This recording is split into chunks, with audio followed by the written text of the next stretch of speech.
الاهلي امبارح ما كانش الافضل بس كان الاذكى. عرف ياخد لعيبه الهلال السوداني على مرماه، ولكن يفسد له او يحبط له جميع الهجمات بتاعته.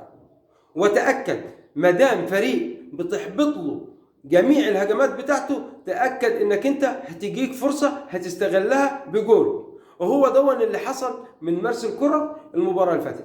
انا مع الجماهير، مارسيل كولر حاليا مش هو اللي يمسك النادي الاهلي، او النادي الاهلي اكبر منه. فانا مع الجماهير في الحته دي. اللي ما كناش متوقعينه من مارسيل كولر انه بينزل طاهر محمد طاهر بعيد عن المباريات، راجع من اصابه وما بيلعبش بقاله فتره كبيره. في المقابل طاهر محمد طاهر بيعمل هديه اسيست جميل لامام عاشور يجيب الهدف للنادي الاهلي. ما هو انت لما هتتكلم بينزل طاهر محمد طاهر كلنا قلنا يوه ايه العك اللي بيعك مارسيل كولر ده. بس في المقابل لما شفنا طاهر محمد طاهر التزم بالمكان اللي هو نزل فيه، التزم انه هو يحضر مع زمايله، التزم انه هو يهدي هديه للنادي الاهلي مش لامام عاشور، هديه للنادي الاهلي، اسيست لامام عاشور، امام عاشور يجيب الهدف للنادي الاهلي. فمارسيل كولر في عنده فكر، بس ينفذه ازاي مش عارف ينفذه باللعيبه اللي معاه. لعيبه النادي الاهلي حاليا في تسرع كبير بينهم وبين بعض.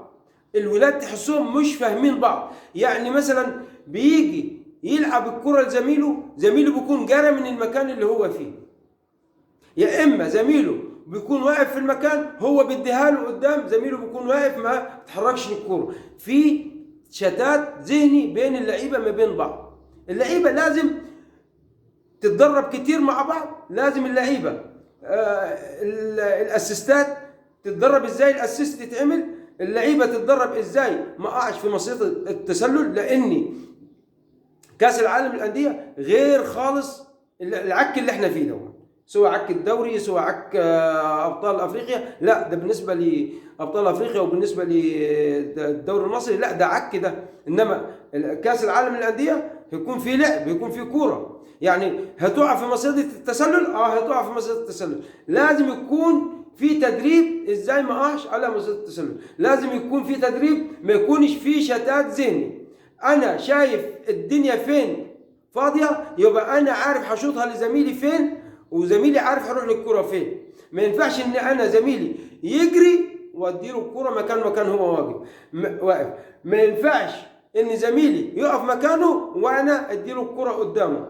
فما ينفعش، لازم يكون في حضور ذهني مع بعض. اللعيبه كده في شتات ذهني، في تسرع، نهايه الهجمه ما بينهوهاش صح. ان شفنا وسام ابو علي ما فيش كوره صح وصلت له، لذلك لما خرج وسام ابو علي زعلان، ومن حقه يزعل لان ما فيش كوره وصلت له في ال 18 صح. ليه؟ عشان خاطر في شتات ذهني. على مارسيل كولر يشيل الشتات الذهني من اللعيبه دي، واحنا واثقين ان مارسيل كولر اللي هيكمل بالنادي الاهلي وهيعمل حاجه حلوه في كاس العالم للانديه، بس يشيل الزخم اللي هو فيه. حاجه تاني مارسيل كولر بالنسبه لمحمد مجدي قفشه، انا شايف مفيش دور له خالص. فين دور محمد مجدي قفشه مارسيل كولر؟